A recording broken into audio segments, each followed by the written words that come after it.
Welcome to Potter's Behind the Blades, not a podcast. I'm Stephenie Ravenscroft, and joining me is Josh. Hey, Stephenie.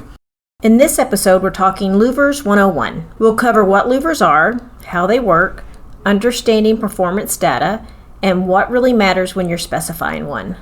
Yeah, it's really a great educational foundation for anyone new to HVAC or our industry. Josh, let's start at the very beginning. What is a louver? Yeah, sure. So a louver is the aluminum, steel, or even fiberglass vent or grill installed in the building's facade that lets air in and out, while also limiting rain, debris, and with the right design, even uninvited guests. This can be anything from animals to people. Oh, so they aren't just for decoration. Nope.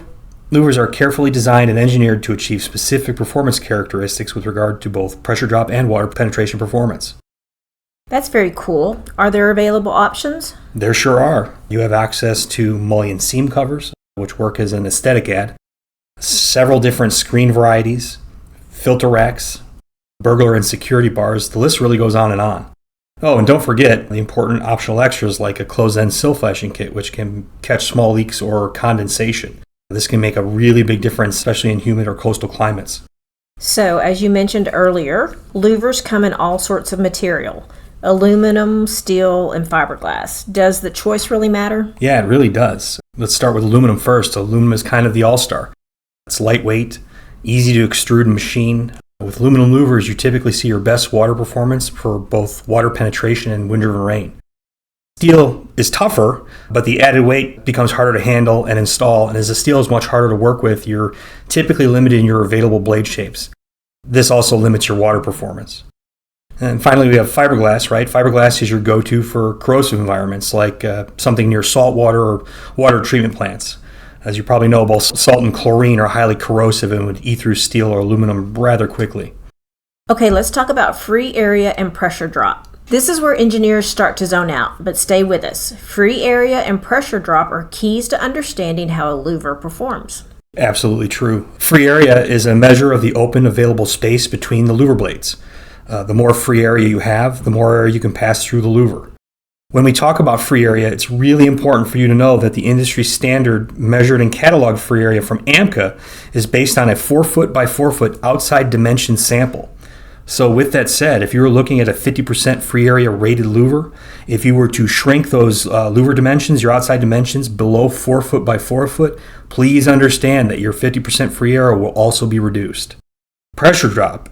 Pressure drop is how hard the fan has to work to push or pull air through. Higher pressure drop means more noise, more energy consumption, and obviously that eventually leads to added cost. Free area and pressure drop are related, but not directly. Blade profile affects both pressure drop and free area, but the change rate isn't 1-to-1. So as an example, you can't say by increasing free area 1%, pressure drop will decrease by the same amount. Louver math doesn't work like that. So how does one choose the right louver? This is a great question, and here's where engineers sometimes get caught up. Picking a louver just because it says 50% free area, that is not enough. You need to look at the rated performance, airflow, pressure, as well as location. So as an example, if you're in Tornado Alley, you'd want to have a FEMA grill as part of the solution. For coastal regions, you want to have something covering AMCA 5 or covered by AMCA 540 and 550, hurricane rated, and so on and so forth. It's important to know where your louvers are being installed so you can understand what type of conditions they are up against. So you're saying you probably don't need a hurricane-rated louver in Arizona? Probably not. That's a good question, though. Yeah, a little bit of education can save you quite a bit of time and money. All right, that's a great overview of the basics, from what a louver actually does to how material choices and performance factors like free area and pressure drop all come into play. Louvers may look simple, but there's a lot of science and engineering behind them. Whether you're selecting for airflow, weather protection, or aesthetics, it's all about matching the right product to the right environment.